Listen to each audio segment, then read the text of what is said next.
अस्सलामुअलैकुम, मेरा नाम है दानिश रफ़ीक और इस वीडियो में हम बात करेंगे डिस्ट्रिक्ट डोडा के डिस्ट्रिक्ट कोर्ट में जो ऑर्डरलीज़ और प्रोसेस सर्वर की पोस्ट्स निकाली गई है। इन पोस्ट्स के लिए आप कैसे अप्लाई कर सकते हैं, कितनी यहाँ पे जो है वैकेंसीज़ है और किस पोस्ट के लिए किस कैटेगरी में कितनी वैकेंसीज़ है और यहाँ पे जो आपका मोड ऑफ़ सिलेक्शन क्या होगा, आपकी सैलरी यहाँ पे कितनी होगी और आपकी लास्ट डेट इन वैकेंसीज़ के लिए अप्लाई करने के लिए क्या होगी।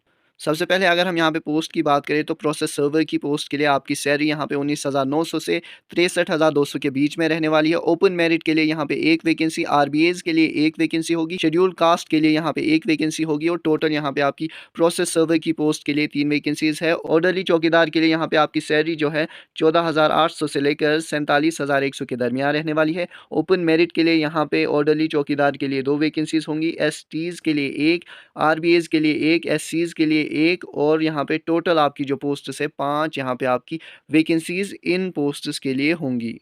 यहाँ पे आपकी वैकेंसीज़ के बारे में इन्होंने बताया है कि आपकी वैकेंसीज़ यहाँ पे इंक्रीज़ भी हो सकती है, डिक्रीज़ भी हो सकती है, अभी टेंटेटिव वैकेंसीज़ है। अगर हम क्वालिफ़िकेशन की बात करें तो प्रोसेस सर्वर की पोस्ट के लिए आपने 12th पास की होनी चाहिए और ऑर्डरलीज़ और चौकीदार के लिए आप 10th पास होने चाहिए। डोमिसाइल आप जम्मू कश्मीर यूटी के होने चाहिए। बाकी जो यहाँ पे डिस्ट्रिक्ट पोस्ट्स निकलती है डिस्ट्रिक्ट कोर्ट्स में, बाकी डिस्ट्रिक्ट्स ऑफ जम्मू कश्मीर के, वहाँ पे आप डोमिसाइल ऑफ डिस्ट्रिक्ट जिस डिस्ट्रिक्ट कोर्ट में ये पोस्ट्स निकाली जाती है, लेकिन यहाँ पे उन्होंने स्पेसिफिकली मेंशन नहीं किया है, तो हम यहाँ पे क्लैरिटी के साथ नहीं कह सकते कि क्या यहाँ पे जो है डिस्ट्रिक्ट डोडा के ही अप्लाई कर सकते हैं। मतलब ये है कि जो डिस्ट्रिक्ट डोडा से बिलोंग करते हैं वो 100% यहाँ पे एलिजिबल है, वो यहाँ पे अप्लाई कर सकते हैं। लेकिन यहाँ पे चांसेस ये भी है कि अगर आप बाकी डिस्ट्रिक्ट से बिलोंग करते हैं तो शायद आप भी यहाँ पे अप्लाई कर पाएंगे, क्योंकि इन्होंने यहाँ पे स्पेसिफिकली मेंशन नहीं किया है that a candidate should be domicile of district.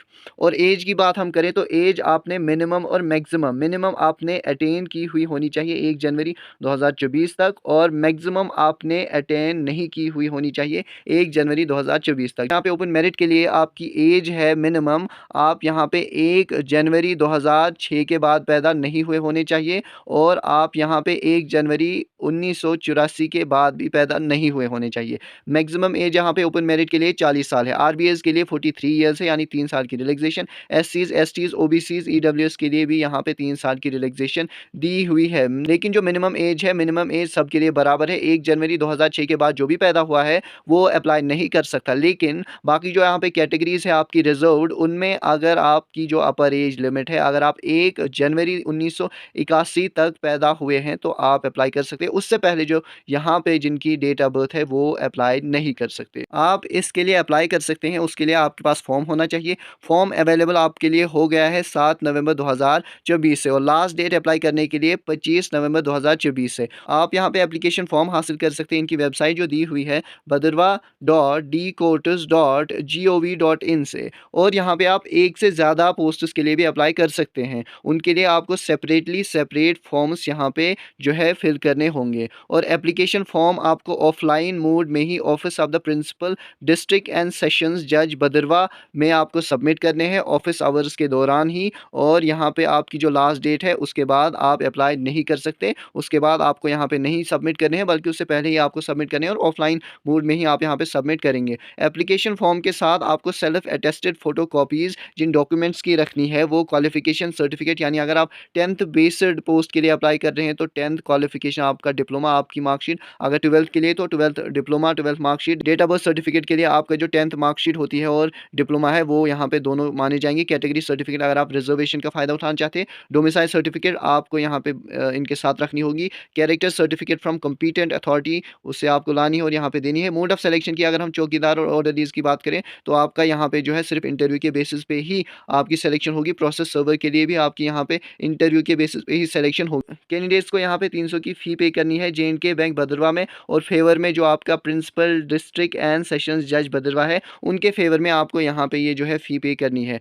अगर आप यहाँ पे कोई भी एलिजिबिलिटी मीट नहीं करते हैं तो आपको किसी भी स्टेज पे रिजेक्ट कर लिया जाएगा और आपकी डेट ऑफ बर्थ यहाँ पे मैट्रिकुलेट सर्टिफिकेट जो है उसके अकॉर्डिंग ही होनी चाहिए।